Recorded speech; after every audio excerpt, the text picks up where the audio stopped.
Good morning, नमस्कार। मैं doctor ओंकार सिंह हूँ। मैं chief urologist and laparoscopic euro cancer surgeon और ट्रांसप्लांट सर्जन हूँ श्रीमन सुपर स्पेशलिटी हॉस्पिटल जालंधर में।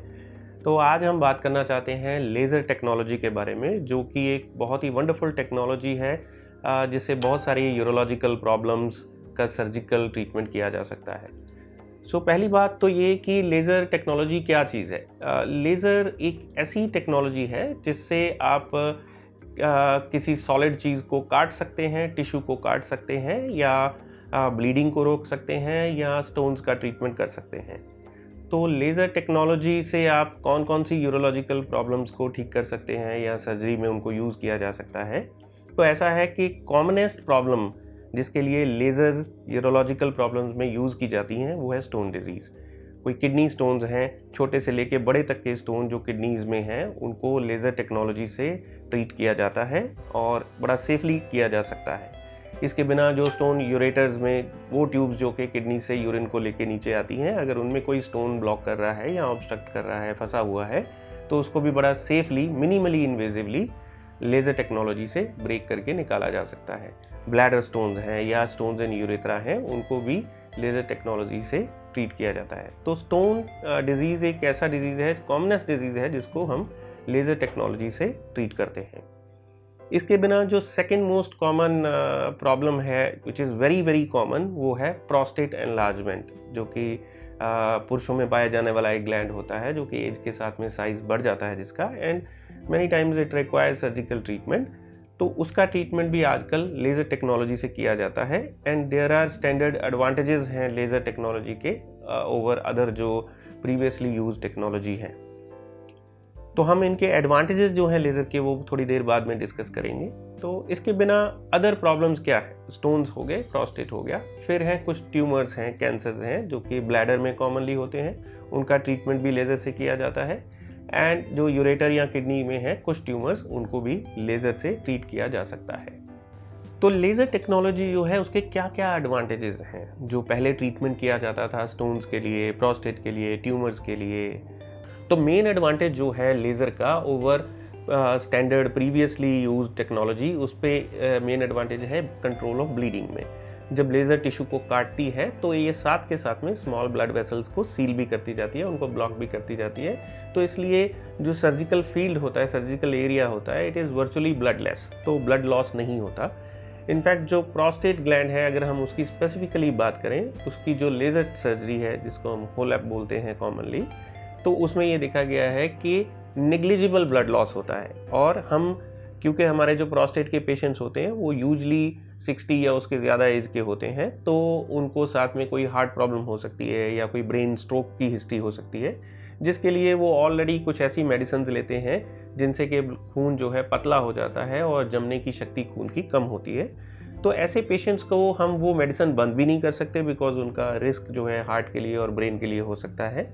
तो ऐसे पेशेंट के लिए लेज़र टेक्नोलॉजी एक बहुत ही अच्छी टेक्नोलॉजी है, क्योंकि इसमें ब्लड लॉस बिल्कुल नहीं होता, और हमें जो खून पतला करने की दवाइयाँ हैं जैसे एस्पिरिन है या क्लोपिडोग्रिल है, कॉमनली यूज्ड मेडिकेशंस, इनको भी बंद करने की आवश्यकता नहीं होती है। सिमिलरली इनका सेम एडवांटेज स्टोन डिजीजेज में भी होता है। जैसे कि हम किडनी के स्टोन्स को ट्रीट करना है, जिसमें कई बार हमें किडनी को पंक्चर करना पड़ सकता है, तो ब्लीडिंग के चांसेस हो सकते हैं। तो उन पेशेंट्स के लिए ये वंडरफुल टेक्नोलॉजी होती है, बिकॉज इसमें ब्लड लॉस जो है वो मिनिमम होता है, और अंदर इंजरी भी अगर हो जाती है लेज़र से किसी जगह पर, तो ब्लड लॉस नहीं होता है। दूसरा जो एडवांटेज है वो है मिनिमल इन्वेजिवनेस। जब आपके पास लेज़र होती है तो लेज़र जो डिलीवरी मैकेनिज्म होता है लेज़र का एनर्जी का, वो होता है फाइबर जो कि बहुत ही पतला होता है, और उसके जो इंस्ट्रूमेंटेशन है जिनके थ्रू लेज़र फाइबर आपको एनर्जी अंदर डिलीवर करता है, वो भी बहुत छोटे होते हैं, खास करके स्टोन डिजीज़ के लिए। और आजकल तकरीबन सारे स्टोन में कहूँगा हम जो है वो मिनिमली इन्वेजिवली लेज़र टेक्नोलॉजी से ब्रेक कर पा रहे हैं और उनको ट्रीट कर पा रहे हैं। इवन जो स्टोन किडनीज़ के रिमोट एरिया में भी पड़े होते हैं, उनको भी हम नॉर्मल यूरिन पैसेज से एंटर करके किडनी तक पहुंच के with the help of flexible ureteroscopes and flexible ureterorenoscopes हम किडनी के अंदर तक पहुंच के भी लेज़र फाइबर से ब्रेक करके निकाल सकते हैं। सिमिलरली जो ब्लैडर ट्यूमर्स हैं वो बड़े वैस्कुलर होते हैं। वैस्कुलर मतलब उनकी ब्लड सप्लाई काफ़ी ज़्यादा होती है, और उनके चांसेस, जैसे ही आप उनको काटते हैं या उनको रिमूव करने की कोशिश करते हैं एंडोस्कोप से, तो वो ब्लीडिंग कॉज कर सकते हैं। ब्लीडिंग कॉज करते हैं, तो उसके 2 मेन डिसएडवांटेजेस होते हैं। एक तो ब्लड लॉस हो गया ऑब्वियसली, और दूसरा ये होता है कि सर्जन को अच्छे तरह ब्लड में दिखाई नहीं देता है, विजन लॉस होता है, तो उससे कई बार जो है रिसेक्शन वो एडिक्वेट नहीं हो पाती है, कटिंग एडिक्वेटली नहीं हो पाती है। तो laser has an upper edge in this regard, because laser completely bloodless field आपको प्रोवाइड करती है and it gives you a chance to completely resect the tumour with full adequacy. तो लेज़र की पावर के बारे में क्या आपको पता होना चाहिए। देखिए, लेज़र जो एक कॉमन मिथ होता है कि स्टोन तोड़ना है तो बहुत पावरफुल लेज़र चाहिए, टिश्यू के लिए कम चाहिए बिकॉज सॉफ्ट होता है, ऐसा नहीं है। ये बिल्कुल एग्जैक्टली ऑपोजिट है। अगर आपको स्टोन ट्रीटमेंट के लिए लेज़र चाहिए तो अप टू 30 वॉटेज तक की, जो 30 वॉट तक की जो लेज़र होती है, 35 वॉट तक की लेज़र है, वो बड़े अच्छे से स्टोन्स को ट्रीट कर लेती है। जबकि जो आपको टिश्यू ट्रीट करना है, फॉर एग्जांपल आपको प्रोस्टेट, ब्लैडर ट्यूमर्स या टिश्यू कटिंग के लिए लेज़र चाहिए, तो you need a stronger wattage laser. For example आपको मोर देन 60 वॉट की लेज़र चाहिए, और प्रोस्टेट के लिए कई बार रिकमेंड ये किया जाता है कि अप टू 100 वॉट लेज़र आपको यूज़ करना चाहिए। लेज़र देखिए एक न्यू टेक्नोलॉजी है एंड कॉम्पैक्ट मशीन है, जिसमें कॉस्ट डेफिनेटली इन्वॉल्व है, बट अगर हम कंसिडर करें कि इसके क्या क्या एडवांटेजेस हैं, हाई रिस्क पेशेंट में भी यूज़ किया जाता है, तो मुझे लगता है कि benefits of the laser they overweigh the जो कॉस्ट फैक्टर का डिसएडवांटेज है उसको ओवरवे करती है। और एक मेन एडवांटेज है लेज़र का ओवर द स्टैंडर्ड जो ट्रीटमेंट्स हैं स्टोन्स, प्रोस्टेट के लिए या ट्यूमर्स के लिए, वो ये है रिकवरी टाइम। बिकॉज लेज़र जो है gives you bloodless field, blood loss नहीं होता है आपको, और प्रिसाइज सर्जरी होती है, प्रिसाइज कटिंग होती है।